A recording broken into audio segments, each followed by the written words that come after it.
Sometimes the human mind can lead us to commit real barbarities, and today we want to tell you about one of those cases. Let's move to Nizhny Novgorod, a Russian city.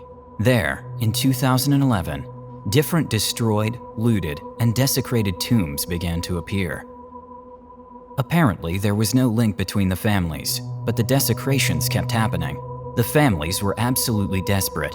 At that time, there was a person in the area who had gained fame for the study of municipal cemeteries. He was a historian and loved the occult. His name was Anatoly Moskvin, and together with other colleagues in the early 2000s, he had used statistical and study elements on the causes of deaths of people buried in the region. Their aim was to extract data on most causes of death. He therefore came to call himself a necropologist. This had much to do with his fondness for all things occult. On top of this, he was a professor at the Moscow State University and spoke 13 languages. For all this, in 2011, when the police began investigations into what was going on in the local cemetery, they asked him for help. He, of course, accepted the assignment.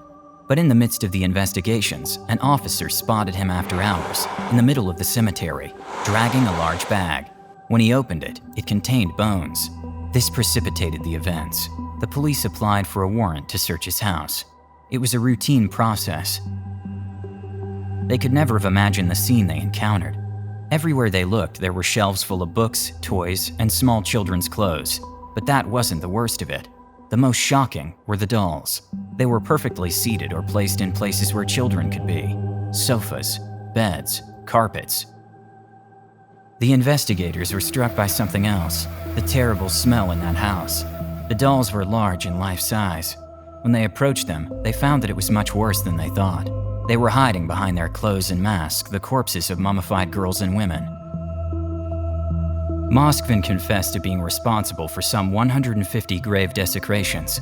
He stole the corpses of girls and women and mummified them to transform them into dolls. He made each corpse a wax mask and painted its features with nail polish. Each body was dressed differently, as he collected clothes and shoes. To embalm them, he used a mixture of salt and baking soda. In his house, they also found updated information on each girl. He kept a record of their lives and also documented the process of turning them into dolls. He kept pieces of tombstones, photographs, a real horror. In total, the bodies of 26 girls were found inside his house. At no time did Anatoly Moskvin want to deny the facts. What's more, he cooperated with the police, giving all the details about the procedures he used. He said such astonishing things as he tried to resuscitate the girls by placing music boxes inside them. In addition, he used to read them stories or tell them stories. They all had her name and her very definite personality. After investigations, it was learned that her interest in corpses began when she was only 12 years old. At that time, a classmate of hers passed away. Anatoly went to the funeral, and there he was forced to give a kiss to the deceased. That was the beginning of his macabre hobby. During his statements, the Russian claimed to be fully aware that he was committing a crime, but he felt the need to give these girls a second life. He claimed that the dead children would call him. He would go to their graves and ask for permission to dig them up. At that point, he would take them to his house to start the process. At the trial, he himself said in front of the victims' families that he was happy he did it. He believed he could bring the girls back to life through science and black magic. And in conclusion, he said, "You abandoned your girls in the cold. I took them to my house and gave them shelter." Anatoly was declared mentally ill and was committed to a psychiatric clinic, diagnosed with paranoid schizophrenia. Don't you think it's terrible what he did?